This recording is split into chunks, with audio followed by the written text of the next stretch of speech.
Are the parents of famous influencers okay? Can I get a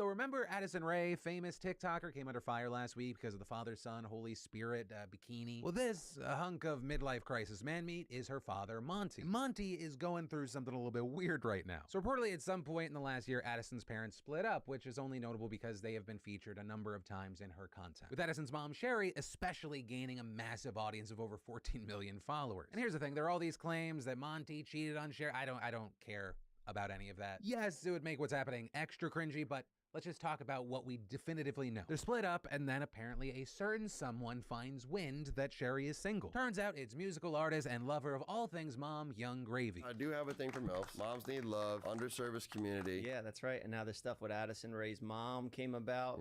Is that real or is that a meme? It's real. Really? It's real. It's real. Interesting. She's recently single. We're going on a date soon. The only thing is that she lives in Louisiana. Let's picture your first date. Addison Rae's mom. Something real classy. With Monty Lopez then responding in multiple videos saying, I want to fight Young Gravy. To which Gravy just left a comment laughing, and Monty, not realizing the L he just took, going, but can we set it up? And I will say, if you're looking for a great just like mental break for 5 minutes from the dark internet, just go through those comments. It's a great time. Though some of those comments and the replies to them have created other branching stories from this. Like for example, you had creator and OnlyFans influencer Tana Mojo getting into the mix, commenting, I'm calling the police. To which Monty responds by slut-shaming Tana and saying about your body count, with Tana then responding by making a video talking about him taking certain substances up his nose and such. Also captioning the video, Monty, please allow me to collect the receipts and follow up. Disgusting. Well, the 10% of my brain that absolutely loves internet messiness is excited to see what comes next. The rest of my brain kind of sees this Monty situation as just yet another example of the messiness that can come from influencers' parents. It's just that Lopez's especially stands out because his daughter is one of the biggest creators in the world, was also in the midst of her own controversy already, and Monty is especially loud about his bullshit, coming off like a roid ragey tries to fuck his daughter's friend's sort of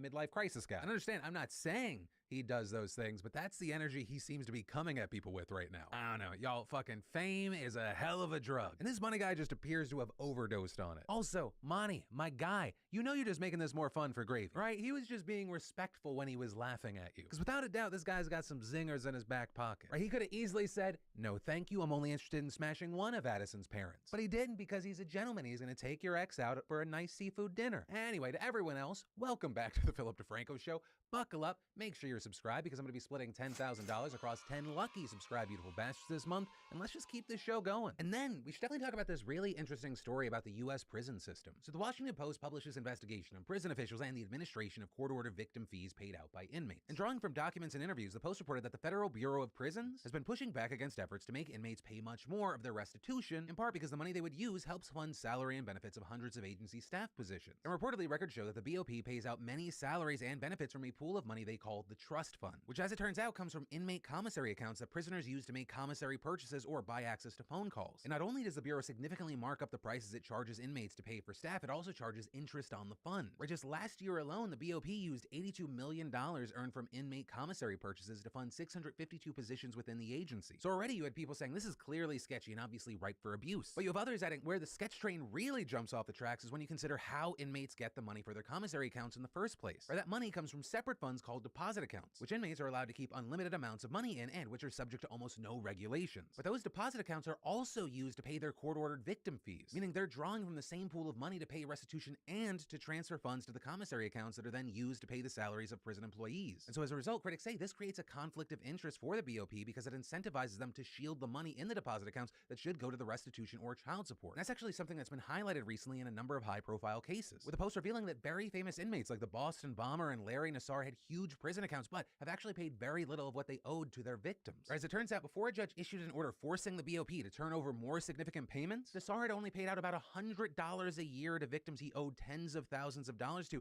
even though he had spent more than $10,000 on other purchases. Meanwhile, sources have said that how or if the Justice Department decides to set new rules could affect another high-profile case. We're talking about R. Kelly, because somehow he has a whopping $28,000 in his prison account, but has not been ordered to pay any of the $140,000 he owes in court-ordered fines. And in addition to that, in one absolutely insane case that really highlights how fucked this all is, a bank robber literally wrote to a federal judge saying the BOP was preventing him from paying his victims what he owed and asking the judge to intervene. Now, notably here, the Deputy Attorney General has been trying to reform this system, reportedly debating in early July how much to increase the amount inmates have to pay toward court judgments each month. But according to the Post, the BOP has argued for years that regardless of how much money an inmate has, they should only be required to pay out $25 every 3 months to their victims. That's literally just over $8 a month. And sources familiar with last month's deliberations on increasing the amount of restitution, they said the prison officials argued that the BOP shouldn't substantially increase the amount of victims' fees prisoners were ordered to pay. And this because those officials allegedly claimed that reducing the amount of money in the accounts could also reduce the amount in the trust fund, thus cutting into the agency's revenue. So it's going to be really interesting to see what change the Justice Department ultimately decides to make here and whether it's actually going to make a difference. And then,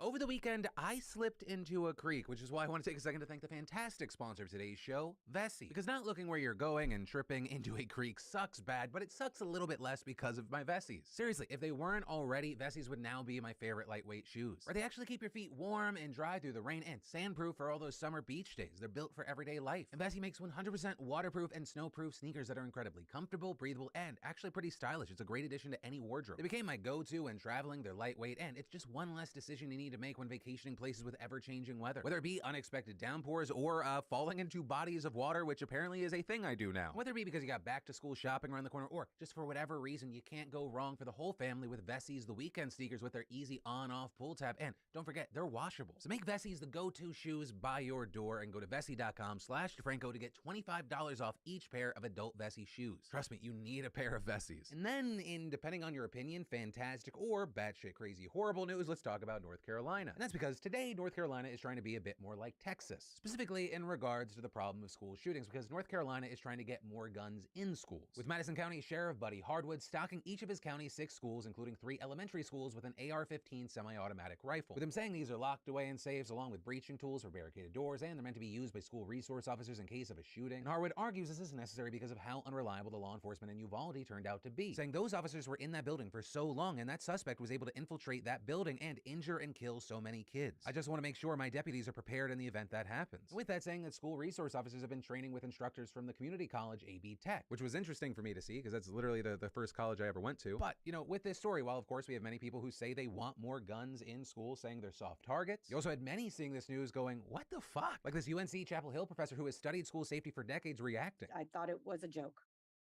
I really thought that this was just some fake news. It's what we call hardening in the schools, and it's what's going to happen is that we're going to have accidents with these guns. With him adding that SROs actually bring more violence to schools, not less, with arrests of students and physical altercations. And there is some research that suggests that having guns in school creates risk, with Giffords Law Center reporting nearly 100 publicly reported incidents of mishandled guns in school during the last 5 years, including in which a student grabbed an officer's firearm while he tried to subdue them. And while with this story online, people are loving it, they're hating it, and of course I want to pass the question off to you. What are your thoughts here? Madison schools start the fall semester on August 22nd, so we're going to see how this plays out. Though hopefully we hear nothing, because if we do, it's because something else horrible probably happened. And then, in absolutely massive political news, the Senate appears to have actually done a thing. And specifically, we're talking about Senate Democrats passing a sweep. Lost the lead. Active camo inbound.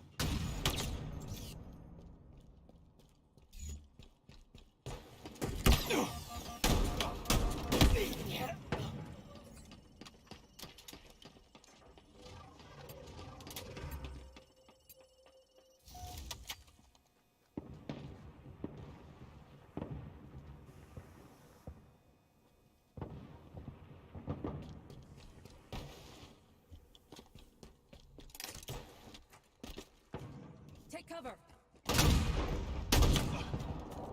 Sniper.